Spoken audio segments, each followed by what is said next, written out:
being a black. There's also some red bulrush out there. Our next ingredient that goes in there is, I am going to pull this, and that is long pine needle or pine straws.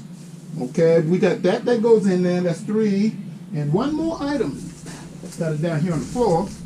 And this is the palm. This is the thread and the needle. And this is what holds everything together.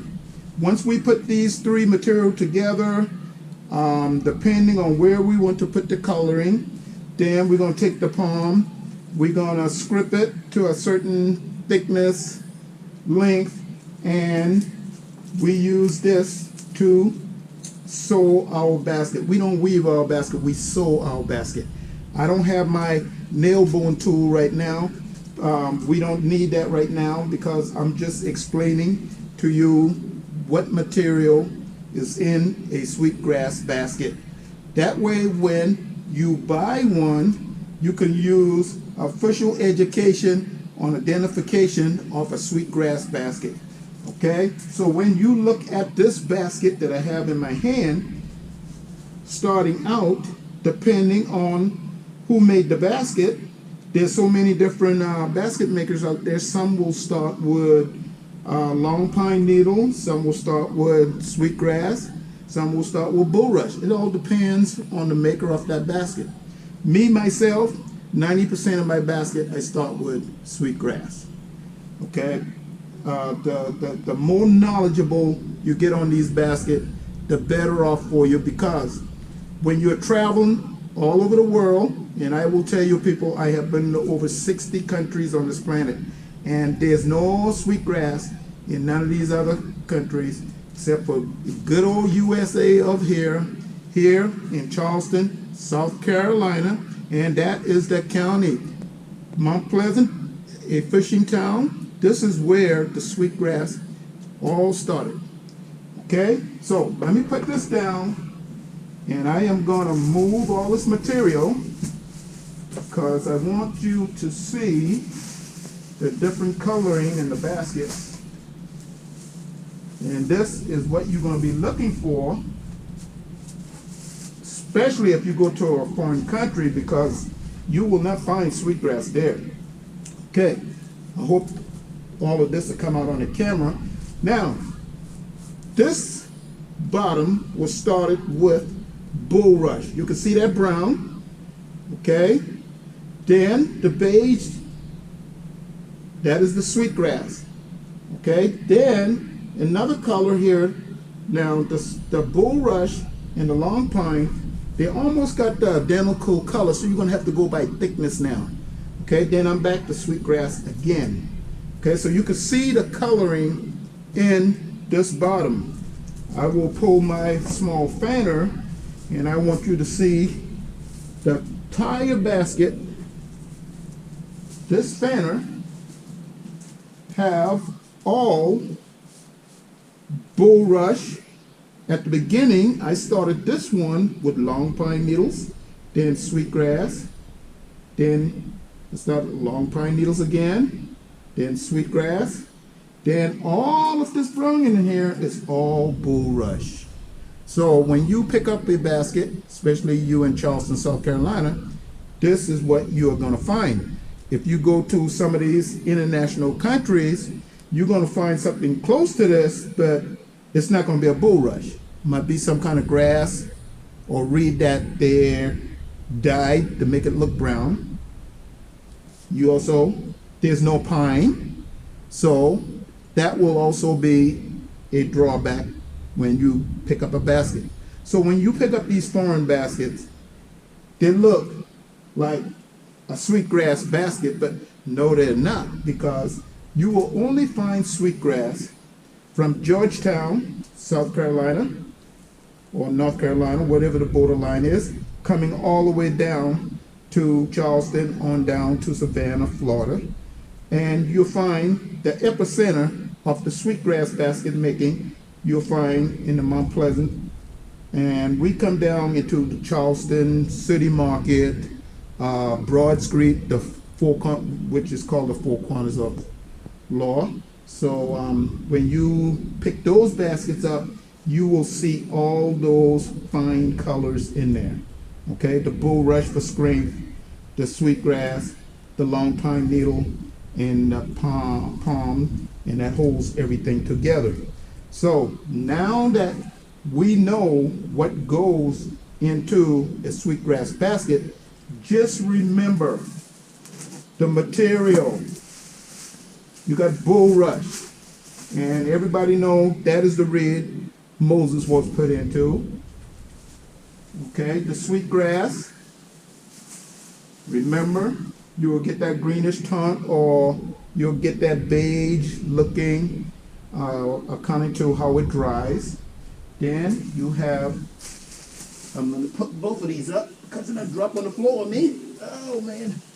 I got my long pine needles here. I'm going to do something with that. And you got your palm. Now the thing is, on the palm, there are a lot of palms all across the world. And they can be used. I've tried different palms from different parts of the world, and it works pretty good. Some are thicker than others, some longer than others.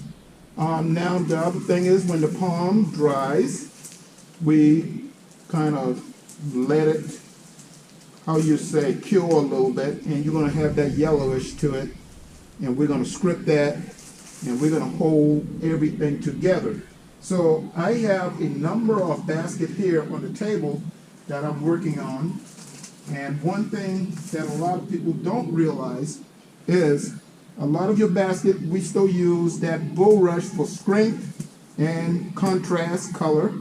Originally, a lot of your basket was all bulrush. Okay, bulrush is hard on your hand.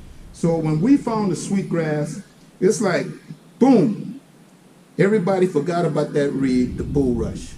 Everybody forgot about Moses again. But he is still there, but then he's not there. So when we found the sweetgrass, everything just went whoosh. Now, everybody comes from around the world to look for this basket, which is a sweetgrass basket. So now you got an education alignment or assignment, or however you want to call it, a sweetgrass basket, long pine needles, sweetgrass, bulrush, palm. If you don't have any of that material, then you do not have a sweetgrass basket. Okay, so I'm going to put this away, and we are going to talk about some other things. We repair baskets, and in the last year or two, I have been working on baskets that the average year is from 80 up until now. And I have one here that I'm working on, and we're going to talk about this one a little bit more. Actually, the customer almost threw this basket away. I think that's what they wanted to do, and I'm glad they brought it to me. So I am tightening this one up, and I actually going to make one like this also. I've tightened one side of the basket, and I am going to work on the other side tomorrow and start to get that going. So you, as if you have a sweetgrass basket out there and you want it to be repaired, you can go to my website, which is sweetgrasspalm.com, and just go down in the length of this video here, and it'll tell you what to do, and take a couple of pictures, send it to me, and I will verify that it is a sweetgrass basket, and then I will give you a number so that I can place you in line. Everything is first in, first out, and just remember that any basket that comes in, I will do it first in, first out. But I also do commission orders and do other things. So repairing a basket gonna always be second. That's gonna always be placed second, because I got other customers out there. I got a lot of other things I'm doing. I am the only one in the house right now that's working on baskets, and everybody's in school or working as of right now, since the virus has kind of died down. So I am backlogged. So if you follow the description down in my website, then it'll tell you everything to do, and just be patient and I will get your basket back to you. So just don't throw your basket away, because they can be repaired. And a lot of customers are now going that route because they see the value in the basket. Just because your basket is 80 or 108 years old and I have to repair it, you don't You don't lose any value in the basket. It's just that I just have to repair those little areas. On some baskets, I might have to do a whole retrofit on that basket. I try not to add any new material. I use whatever you send to me, and the thread and the needle, like I said, is the palm.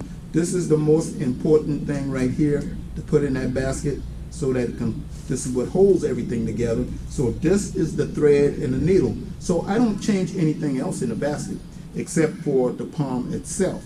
So once I repaired that, that basket is gonna, if something that looks 80 years old, it might not look 80 years old, because it's almost like I made that basket yesterday. If this is what you want, fine. But if you don't want that, then don't send your basket to me. Send it someplace else, because I do not do patchwork. I treat your basket as if I made that basket myself. So I am going to fix everything. Okay? So I'm going to see you guys later. And don't forget, if you're down in Charleston and you come down to the Charleston City Market, look for me, Michael, or X, one of the basket makers, and they'll direct you down to me and say, hey, you saw my video here on the Sweetgrass basket identification or repair or whatever. It might be I repaired one of your baskets already. And so whenever you're down at Charleston City Market, come and see us. Okay guys, I'll see you guys later in the next clip.